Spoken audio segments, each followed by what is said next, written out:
Hello everyone, homemaker পূজাতে আপনাদের সকলকে স্বাগত। আগের দিন ভুট্টা দিয়ে যে বাড়িতে সুইটকর্ন বানিয়েছিলাম, সেই ভুট্টার সুইটকর্ন দিয়ে আমি আজকে পকোড়া বানাবো। তার জন্য কর্নের মধ্যে আমি আদা রসুনের পেস্ট অ্যাড করে দিলাম। 1/2 চামচ আদা বাটা ও 1 চামচ রসুন বাটা অ্যাড করেছি।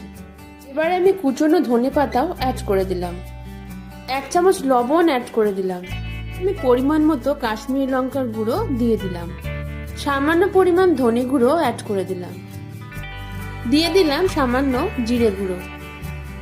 এবার আমি 2 চামচ ময়দা আর 1 চামচ কর্নফ্লাওয়ার এবং এর সাথে 2 চামচ বেসন দিয়ে খুব ভালো করে মিক্স করে নেব।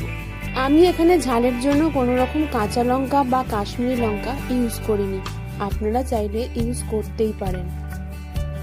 এবার আমি প্রত্যেকটা উপকরণ খুব ভালোভাবে হাত দিয়ে মেখে নেব। আমি এখানে পেঁয়াজ কুচিটা পরে অ্যাড করলাম, তার কারণ আগে ইউজ করলে পেঁয়াজ কুচি থেকে জল ছেড়ে যাবে, সেই জন্য আমি পরে পেঁয়াজ কুচি এবং আরও কিছুটা পরিমাণ ময়দা দিয়ে আবারও একটু জল অ্যাড করে খুব ভালো করে মেখে নেব। মিশ্রণটি 5 মিনিটের জন্য ঢাকা চাপা দিয়ে রেস্টের জন্য রেখে দেব। এবার কড়াই তেল গরম করে এই মিশ্রণ থেকে ছোট ছোট বলের আকারে আমি গোল্ডেন ব্রাউন করে পকোড়াগুলো ভাজার সময় গ্যাসের ফ্লেমটা কিন্তু হাই টু মিডিয়াম ফ্লেমেই রাখতে হবে।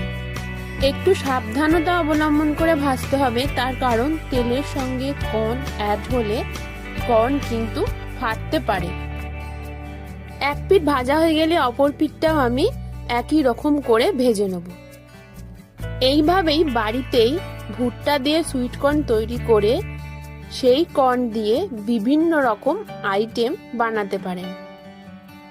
আমার ভিডিওটা ভালো লেগে থাকলে অবশ্যই লাইক, শেয়ার এন্ড সাবস্ক্রাইব করতে কিন্তু একদম ভুলবে না। আরো নতুন নতুন ভিডিও দেখার জন্য অবশ্যই কিন্তু বেল আইকনে প্রেস করতে হবে।